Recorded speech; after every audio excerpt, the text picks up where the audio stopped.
Hello, everyone. It is Thursday, 28 June, Anno Domini 2018, and this is episode 42 of E2KGn30, our gaming news show. I am hosting tonight. I am Swiss Guard, and I am joined by my good friend Agasicles Stamus, who is focused on the social media right now, but I hope he can say a warm greeting to all of you. Yep. Nope. Hey, what's up, Oh, everybody? Welcome for the last ride. see, I didn't know whether you wanted to lead with that or we're going to end with it. So we're going to be changing up the show formats. We're not going away, but the E2KG and 30 uh, title and format will be changing. Which, considering we rarely, if ever, made it under 30 minutes, it's not that surprising. But um, we're looking to streamline the shows for you, and we have some scheduling stuff. So I'm sure Gascles will get into that when we head out of the episode. But if you don't mind, Gascles, you want to go ahead and start hitting the stories now? I'll take the Yeah. first one.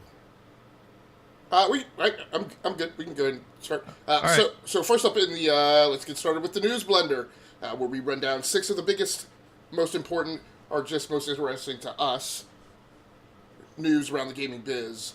So kicking off the top of the queue tonight in the news blender is Battlefield 5 closed alpha kicks off tomorrow. I sourced this story over on Blues News.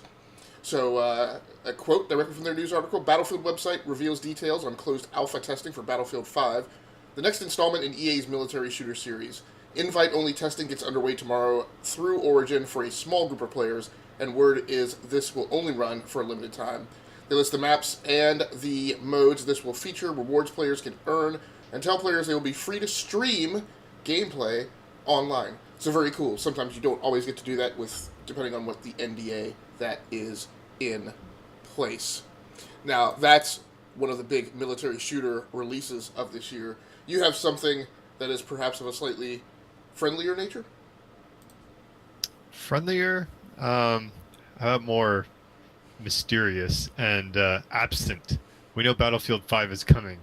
So I got this story from GameInformer.com, which I really like their new format. It's pretty clean. But Enix's Tetsuya Nomura says Final Fantasy VII Remake is proceeding smoothly. It has been 3 years since Final Fantasy VII's remake was officially announced, and about as long as it has been officially shown.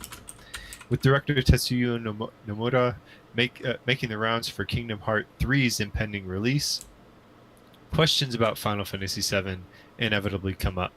KH Insider and translator Gold Panner have translated an interview with Nomura from Japanese magazine Gengeki PlayStation, which has released excerpts from an upcoming interview online. In it, Nomura explains a number of lingering Kingdom Hearts 3 questions, but also goes into a bit of Final Fantasy VII.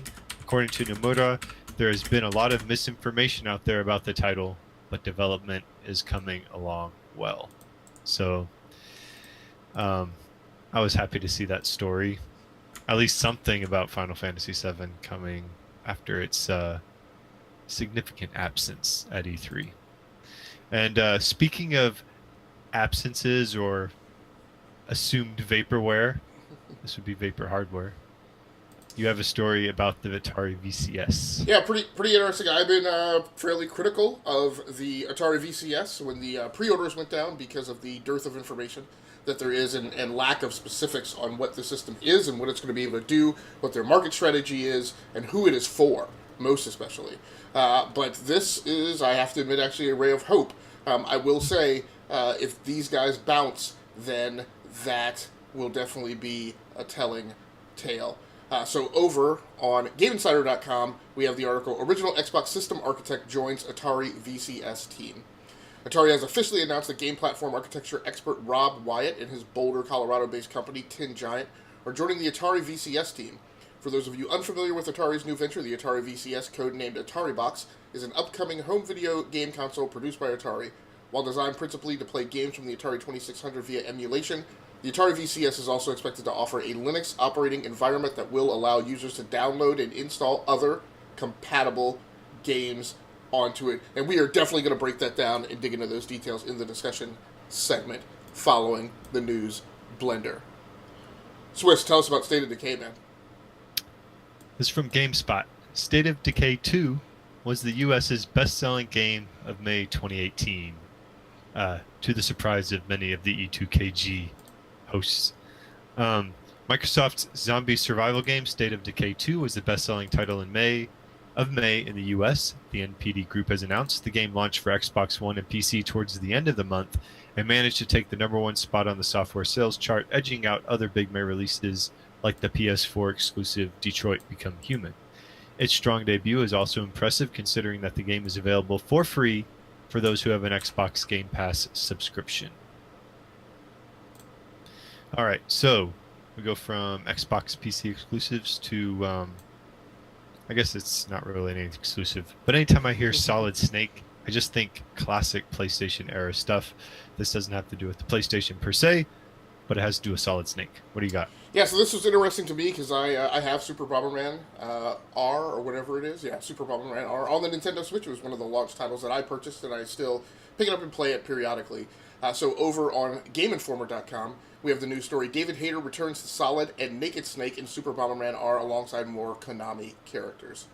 Ever since Hideo Kojima chose to go with Kiefer Sutherland as the voice of Venom Snake in Metal Gear Solid 5, the question of whether David Hayter would ever return to Solid Snake. Not a grammatically correct sentence. But anyway, sure, he's been confirmed as the voice of Snake in Super Smash Bros. Ultimate, but considering the things Hayter said about Konami, would the publisher ever bring him back? It turns out the answer is yes, at least a guest character in Super Bomberman R. As part of the next update, the Bomberman game is bridging the gap to Metal Gear World, which means that Solid Snake and Naked Snake, both voiced by Hayter as they originally were, are coming in. Raiden, in his Metal Gear Rising design, also makes an appearance, also another game that I played. One of the few games that I've actually completed, so that's pretty interesting.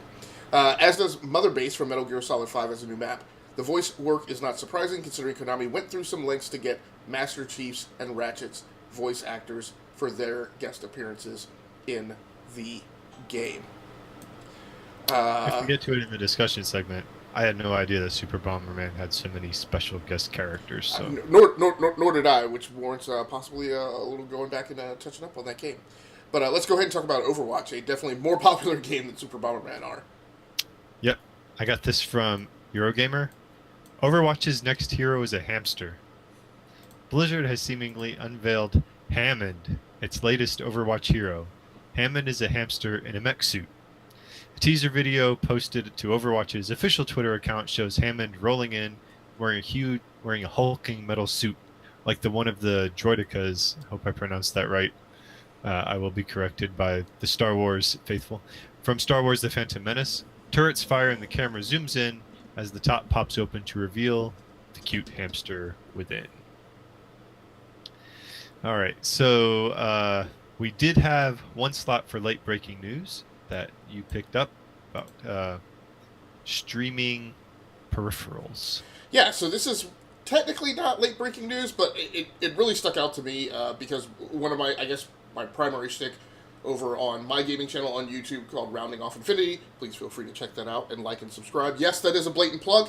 In addition to kind of building up this museum of gaming videos, another big thing that I do on my channel is I talk a lot about the technology and the services and the software applications involved with putting together a live stream or a game capture. I look at lots of different devices and yada, yada, yada. So this is big in that space. Over on Engadget, Corsair buys Elgato's gaming business to get into live streaming. Live game streaming is a big business. Again, this is quoted directly from the site. Live game streaming is a big business and Corsair wants in. The PC peripheral maker has reached a deal to acquire Elgato Gaming, the team behind Elgato's capture cards, the Stream Deck, and green screen. Three of the most helpful tools for broadcasters on services like Twitch, Mixer, and YouTube. Elgato's smart home business will carry on by itself under the Eve Systems badge. We will, again, talk about that in more detail in the discussion segment. And that actually ends the News Blender.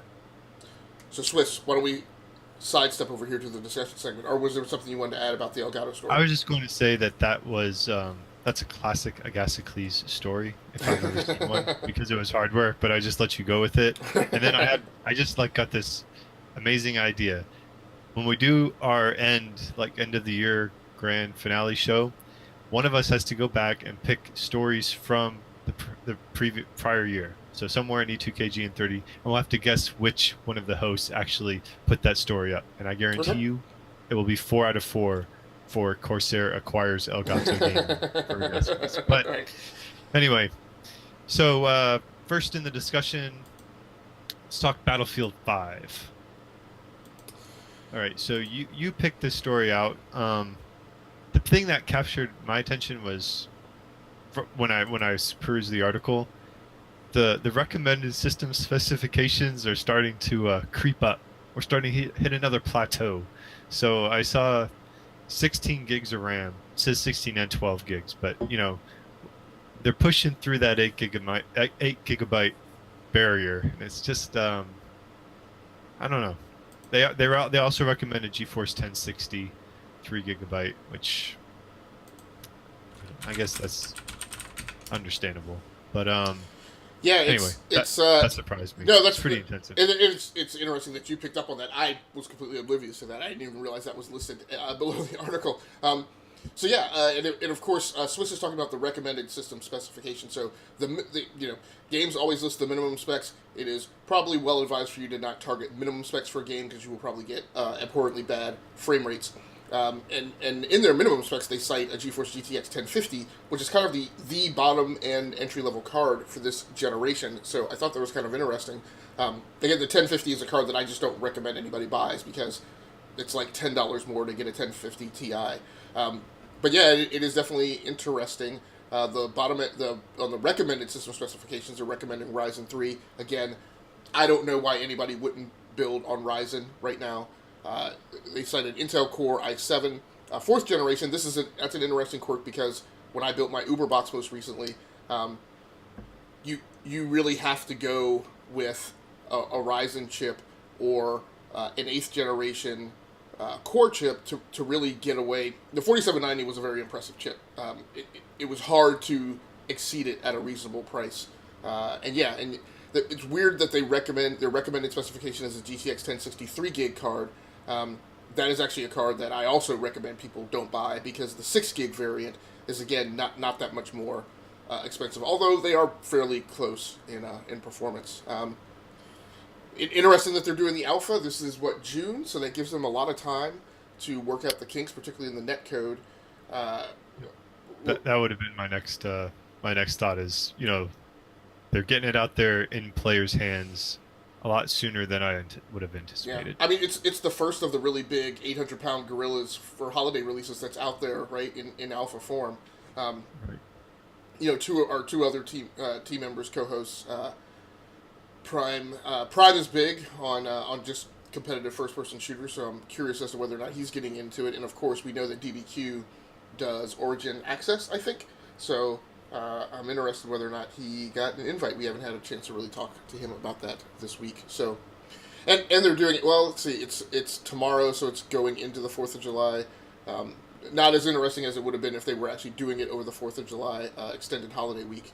But still interesting to see that out there. And it's like October 16th or 19th or something is the release date. Yeah, plenty of time. So, go ahead. Yeah, so the Atari story was really more interesting because I just recently thrown shade at Atari for what was going on. So very interesting that they're grabbing some of these experts. It gives some credibility to what these guys are trying to do. Yeah, but I don't get. Here's what I don't understand. Yeah, go ahead. If you're trying to build this console, now they announced that they hired a former Xbox system architect. Doesn't it seem rather late in the game for that? Completely agreed. This guy is clearly not coming in to maintain a steady course. He's clearly being brought in to right a ship that has probably gone awry. So, the other thing I noticed, and I don't know if this is just a quirk of the article, um, from Game Insider, but it said designed principally to play games from the Atari 2600 via emulation. I always got the sense that they were saying, "Oh no, no, no, no. This is a real deal system. It will play some old games, but I I, I always felt that that was flipped. But I don't know if this is just this article or if they're starting to walk back the No, expectations." you're absolutely right. It's firmly in my mind that it was, hey, we're people want an Atari 2600 replica, but that's going to do that. But the really magic sauce is that it's going to play modern games. So we'll just have to see how it goes. Pre-orders are up. I want to say pre-orders are supposed to be delivered in spring of 2019. Um, I mean, they have time, maybe. I Uh, guess I'm trying to think how systems work between like a system being announced and when they would launch. You know what I mean? So like yeah, Xbox One X, E3 hit November. That's like a good what 5 months, 6 months. right. Um, You so if they're targeting spring, I guess there's still time for them to actually, release it to the press or and announce it. But but I'm with you. Usually, when a console is announced, right, it's 70-80% done, right? The you're you're not still putting new things in the system. You're just trying to figure out like the remaining nits, right? You're you should be well out of discovery mode at this point, right? Um, mhm. so I don't know. We'll just have to It see how says it goes. shipping mid 2019, so spring sounds optimistic. Well, I think spring is when the people who pre-ordered are supposed to get it, and Oh, then okay, by the summer you should be able to just buy the thing outright. gotcha. I don't know. I got to see more before I get excited about it. Yeah, yeah, Certainly not giving them my money yet. exactly. Yeah, this is not the Nintendo Switch, right? Where I plunked down for I like got out of work early to get someplace where I could put my pre-order down. Um, yeah, not doing that for the Atari VCS. Final Fantasy VII. So talk to me about this. You're much more familiar with this studio in this cast of characters than I am. Um, a studio slash publisher that seems to have many problems getting games out on time. But they don't care because all of their games are a long burn and people buy them in droves. Uh, you know, total life cycle sales on these things is always going to be high. It still seems problematic to me though. I'm concerned just because it feels like they were forced. I don't know. It just everybody was always like, we want a Final Fantasy VII remake, we want a remake, we want a remake, and then they kind of announced it, 3 years ago, and then it's just been radio silent. So who knows how much there was actually. I guess people are concerned is how much was there really a push from on top to like make this thing happen, and how much was it like. I mean, you've been in the software industry. There are some times when you get on a project and it's a small team, and they're like, "Oh yeah, totally, guys, go to work on that," and we're totally going to support. But you don't really have the support from Mahogany Row. You know what I mean? So you work on it, and then eventually they pull the carpet out from you, and everybody goes on different other projects. And I think from my perspective, that's kind of how I feel about Final Fantasy VII, just because it's been so silent. Now, they were saying that they didn't want to dampen Kingdom Hearts 3.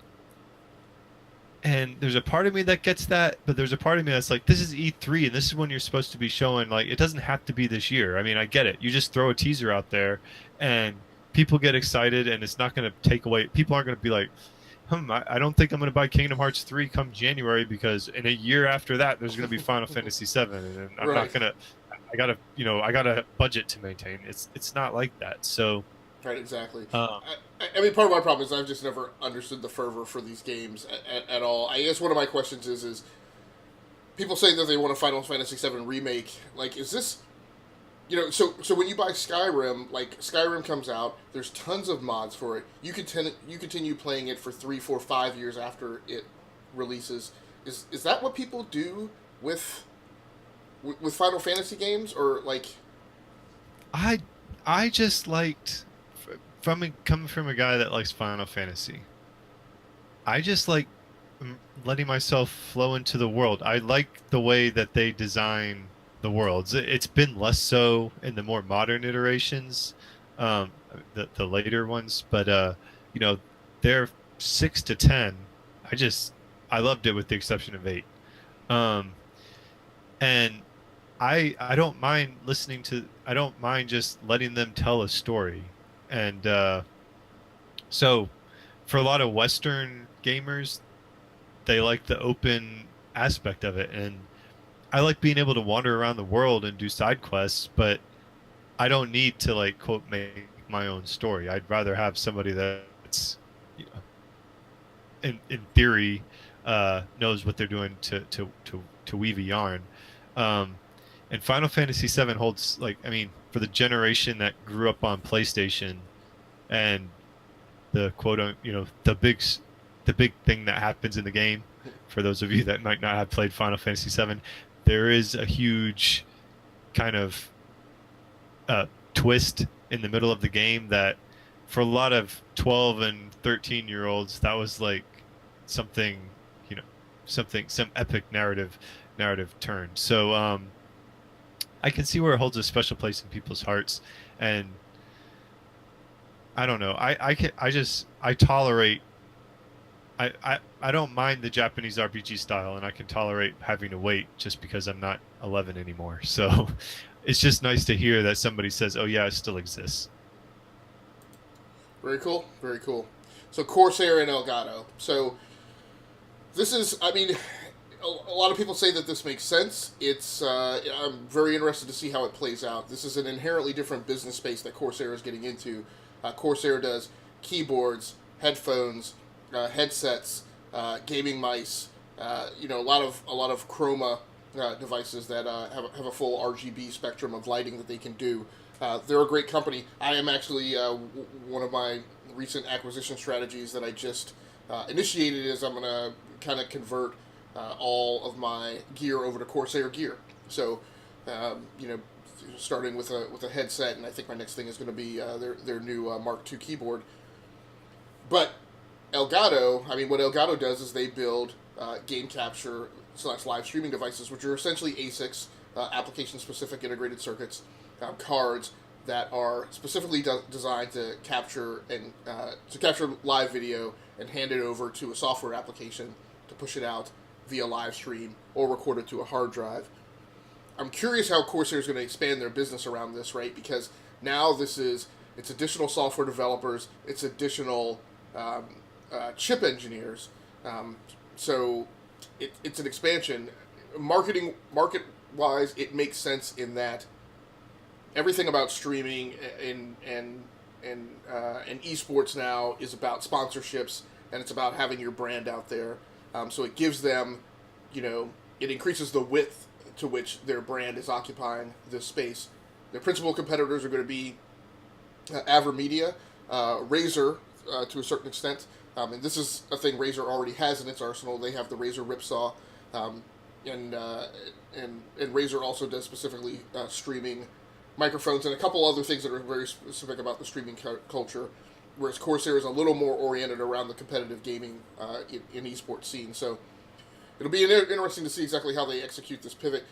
What I would like to see out of it is, my only problem with Elgato is where AverMedia drops like a new capture device like every 3 months, and they have a wide sprawl of products that include gaming speakers and now a microphone, and they have a 4K camera, which is definitely on my wish list that I'm trying to track down, but it's not widely available yet. Elgato is very conservative. Like they've really put out 2 external capture cards, the Elgato HD60 and HD60S. They are some of the preeminent cards. Quite frankly, part of what I do on Rounding Off Infinity is because when you ask a streamer or somebody who builds content on YouTube, gaming content on YouTube, they typically only know about the Elgato products, and there are dozens out there that are less expensive and equally capable. Elgato also does a pretty good software suite. They're really the only third-party software suite that are first-party software suite that I've ever been willing to spend time in utilizing rather than just using OBS. But the big problem I've had with their software suite is that it it captures to a proprietary format, and so once you complete a game capture, you then have to spend compute cycles to then have the software app spool that into MPEG-4. So I'm hoping that with under Corsair that they invest a little more in R&D pipeline and build out some additional products, maybe have some game capture cards at different pricing levels instead of just theirs, which they're not overly expensive. They're kind of in the sweet spot, but I would like them to have a little more variety and for them to accelerate their product life cycle. Question. Yeah, go ahead. Would you be excited if they included Corsair Link so you could synchronize your LED rainbow effects from your keyboard through your mouse and onto your external graphic or capture card? Yeah, absolutely. I like I said, I have the Corsair Void Pros, which was until they were superseded by the HS60 and HS70 this year, was kind of their premier gaming headset line. And I do use the IQ software suite that they have, which allows you to control that lighting scheme. Absolutely, yeah, I would love it if that was wrapped into their software suite, and you could use it to control lighting and manage some additional effects in your live stream.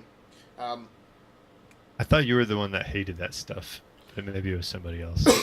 Yeah, I don't mind it. It's to be honest, I have a Corsair power supply, and I do have Corsair. Is it the Ripjaw or whatever they call it? The memory. I got I have the Corsair LED RAM that I can change the color on my RAM. So I'm not casting stones here because I did get myself some blingish Corsair gear as well. But and we're not sponsored by Corsair, by the way. It's just an interesting little nerds aside. You want to do one more? Yeah. Or, yeah. All right. Overwatch. Especially because my camera battery is about to run out. So. Okay. Overwatch and a hamster. Is Blizzard just trolling us? I don't know. You know, Overwatch is a strange business model, right? Where they release these things, and I'm not the Overwatch expert. I think these things just come out for free. Yeah. I mean, yeah, they do. Yeah. So. And they have this whole culture behind it, where there's some additional like fictional content and stuff, and then obviously cosplay for Overwatch is huge. So I guess they got to keep doing what they do. It's just, I mean, it's just interesting. I heard that I saw something. There was some other weird creature, and they're like, "No, that'd be too off." And then they come out with the hamster and a big death ball, but. Anyway, I guess it was awesome. I guess for me, my only thought on this is, with them, I wonder when this jumps the shark, right? Like we often talk, the entertainment crew often talks about, when does the Marvel Cinematic Universe get too big? When do they start going after characters that are so low on the totem pole that it's obvious that they need to just stop? How long does Overwatch go on? Other games of similar ilk are moving on to sequels, right? So it's another interesting thing to watch. If you can just sit on that one game for years and iterate upon it. Okay. All right. So I think we're pretty much close to out of time. So do you want to share with everyone the schedule heading as we kind of go into our July 4 break? Yeah. So we'll be taking a very short hiatus for Independence Week. Here in the U.S., and so we'll be off next week. There will be no shows, no episodes next week. We will kick off big and bold of the week of July 9th, starting with the premiere of our new show format, which will be E2KG Deep Dive. We will do a little bit of the same kind of rapid rundown of news, but that episode will be longer. So basically, classically, if you go back through our history, we've essentially done 3 segments. We've done a playlist-oriented segment, we've done news, and then we've done a topical discussion segment. What we've been doing is with Enough to Keep Going, which is our core show, we've been alternating weeks, and one week we do a playlist show, and the other week we do a topical discussion show. We are basically taking that topical discussion and moving it and combining it with the news show, and making that E2KG Deep Dive, and now Enough to Keep Going, which has previously been the core show. I don't really know if it'll be the core show anymore. Will essentially become solely a playlist show. So that is what it will be. It kicks off July 9th. We will be on air for the live shows Monday and Tuesday thereafter. and my camera just died. So you still got my voice though. So we'll be on Mondays and Tuesdays from that after that, 9:15 p.m. Eastern, roughly, minus any technical difficulties when they occur, and that'll be that. Should be a good summer. It's kind of exciting because we get more just game water cooler talk. We'll get that every week instead of every other week. So I'm kind of excited about it. Plus, it's always cool when we get to have 3 hosts, and we'll be doing that every episode now. So, all right, for Gasicles Stamus, I am Swiss Guard. Thank you for listening. Happy July 4th to our American friends, and I think that'll do it. This is the last episode of E2KGn30. Signing off.